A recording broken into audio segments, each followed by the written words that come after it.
Okay, guys, one more quick video on negotiations. We've already talked about the different points of negotiation, the first one being the price. And you should look at the days on the market, what other offers there are, where the price is market-wise. We've looked at negotiating closing costs, who's going to pay for what, how quickly can you close.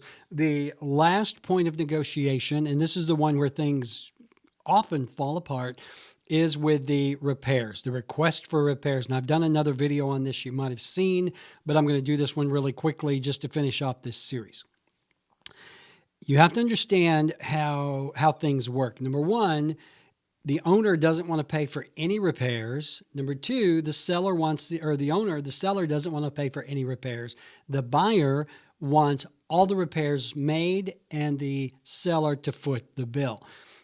You have to prioritize what's important. This is where the negotiating comes in. Now, typically, I see realtors that will just cut and paste everything that's in the inspection report, throw that in dot loop, and have that as a request for repairs. What I recommend is you sit down and you look at the inspection report. You categorize the important stuff and the not so important stuff, meaning the important stuff is the system's AC, roof, foundation, plumbing, electrical. The not so important stuff is things like, screw missing from outlet in basement. I see this all the time.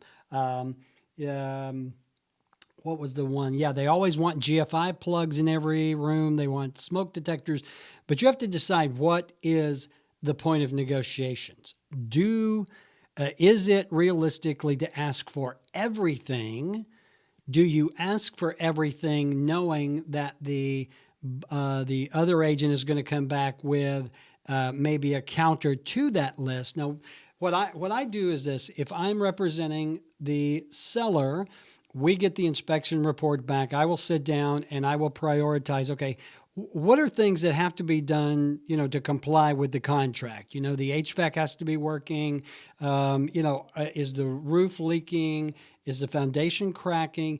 Let's look at the major repairs, and maybe we offer to have those taken care of, and this other list of little nitpicky stuff we don't worry about.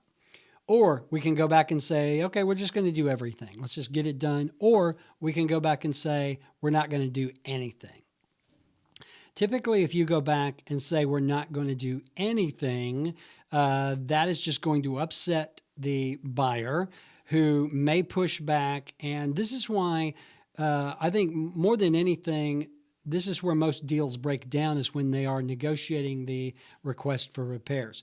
So as you are in the middle of this, going back and forth, again, you need to negotiate with your client what is important, what's not important, what needs to be fixed, what doesn't need to be fixed, because many times deals will just fall apart, especially if the offer is contingent on the inspection. It's going to be a deal killer.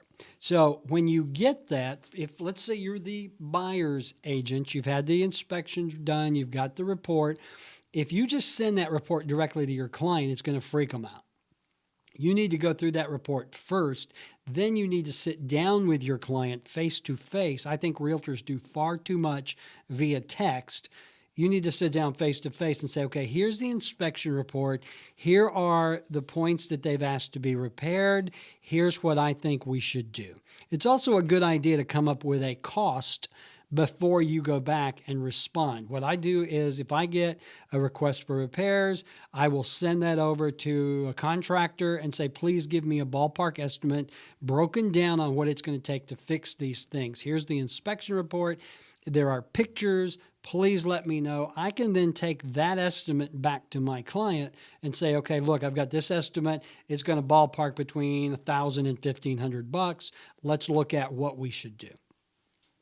If you are on the buyer's side, when you get that inspection report, rather than just doing a cut and paste, what I like to do, again, is sit down with them. I still get the cost to repair because I want them to be well informed. And I'll say, okay, look, here's our inspection report. Here are the things the report noted. Here are the things that I would push for, the important stuff. I'm not worried about an outlet cover missing a screw or a basement toilet being a little loose. I'm more concerned with the HVAC not working or the roof leaking, this sort of thing. So rather than just putting everything out there, I like to look at it and go for what's important. Now, again, you can go and say, we want all of this fixed, knowing that they're probably going to counter back and address the things that you want fixed in the first place. All right. So again, the repair process is where most deals fall apart. You've just got to be very smart and keep emotions in check, because this is the emotional part where the seller's like, they're buying the house as is. I'm not fixing a damn thing. And the buyer is going, this house has a lot of problems. I'm not, and I don't know why my voice does that when I'm doing buyers or sellers. Anyway, I hope that was helpful. Again, points of negotiation: the price, the closing cost, how quickly you close, and the request for repairs. All are points of negotiation. If you want to sit down with me and talk one-on-one, more than happy to do it. If you've got questions or comments, drop them in below. All right, that's it. Now get out there, go find something to negotiate. I'm going to lunch.